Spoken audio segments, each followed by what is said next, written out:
You know, on paper, Mauritania has some of the toughest laws in the world against hereditary slavery and human trafficking. But here's the thing. There's this massive, and I mean massive, gap between what the law says and what's actually happening on the ground. Today, we're going to break down this whole complex situation, looking at the incredible promise of the laws and the harsh reality of the problems.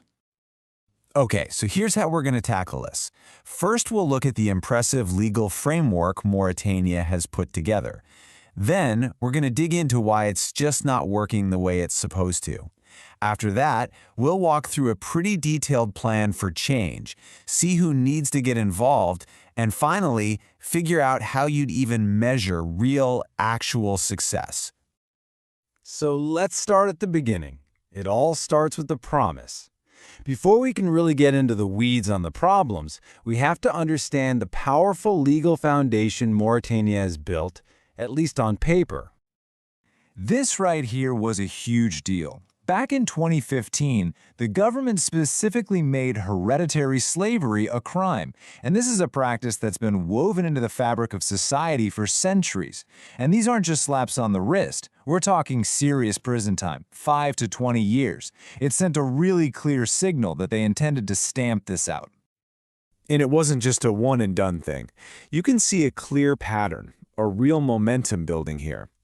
That 2015 law was followed up with a modern anti-trafficking law in 2020, and then just this year, a brand new national action plan.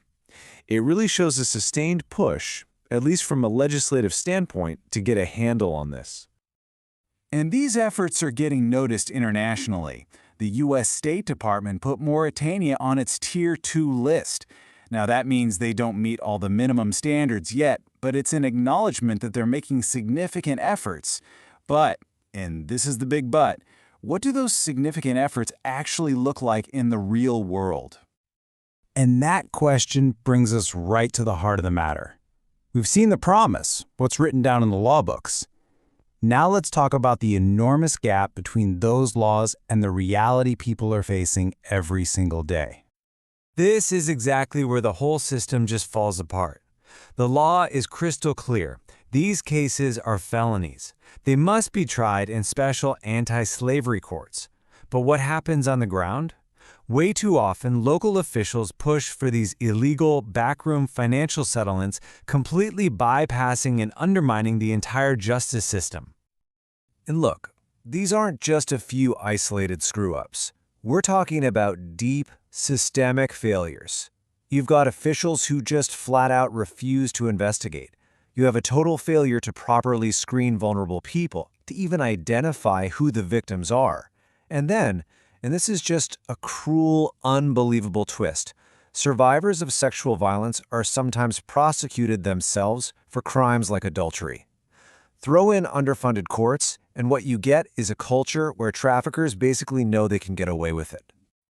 So what are we really talking about here? It's this incredibly deep-rooted form of trafficking. It's not about one single act. It's about these ancestral master-slave relationships that just keep going generation after generation, forcing people into unpaid labor just because of the family they were born into. It's illegal, yeah, but it's still happening. And as if that wasn't enough, you have another huge factor making everything worse: a massive and growing refugee population. We're talking about over 170,000 Malian refugees in Mauritania. Their economic situation is just desperate, and that lack of opportunity makes them incredibly vulnerable to exploitation and trafficking. Okay, so given this huge, gaping hole between the law and reality, how on earth can you close it? Well, the good news is there's actually a very detailed strategic plan on the table that offers a real potential roadmap for change. The whole plan is laid out in 4 pretty clear and logical phases. You start with the foundation, right? Strengthen the national coordinating group and get a real handle on the risks. Then you move on to building up capacity, training police, giving the courts the resources they need. Phase 3 is all about protecting the victims. And finally, you close the loop with serious monitoring and evaluation, to make sure people are actually being held accountable. Right. But a plan is just words on a page if you don't have the right people to make it happen.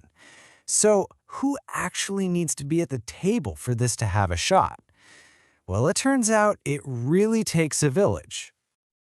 So, the crucial thing to get from this is that this isn't just a government problem to solve. Of course, the National Coordinating Body, NIH-TMS, has to lead the charge with the Ministry of Justice.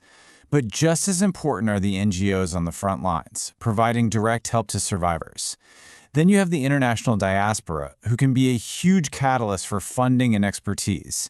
And finally, international donors who can provide resources and help keep an eye on things. Because at the end of the day, progress can't just be about having a good plan or making promises. If it's going to be real, you have to be able to measure it with cold, hard, verifiable results. And the plan is really smart about this. It lays out exactly how you measure success. It means seeing a steady increase in convictions with real prison sentences. It means officially identifying more victims and getting them the support they need. And critically, it means seeing a measurable drop in those illegal, out-of-court deals and seeing the government put its money where its mouth is with real budget increases. And we are starting to see some of that tangible investment.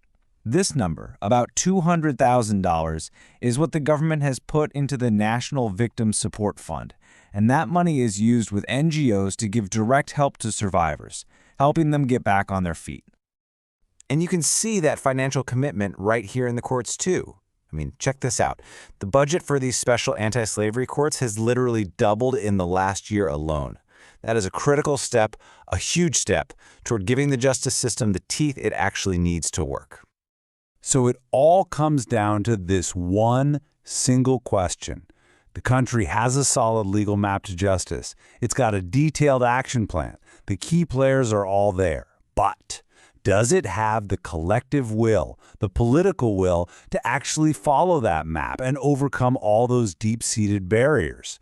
That right there is the ultimate test.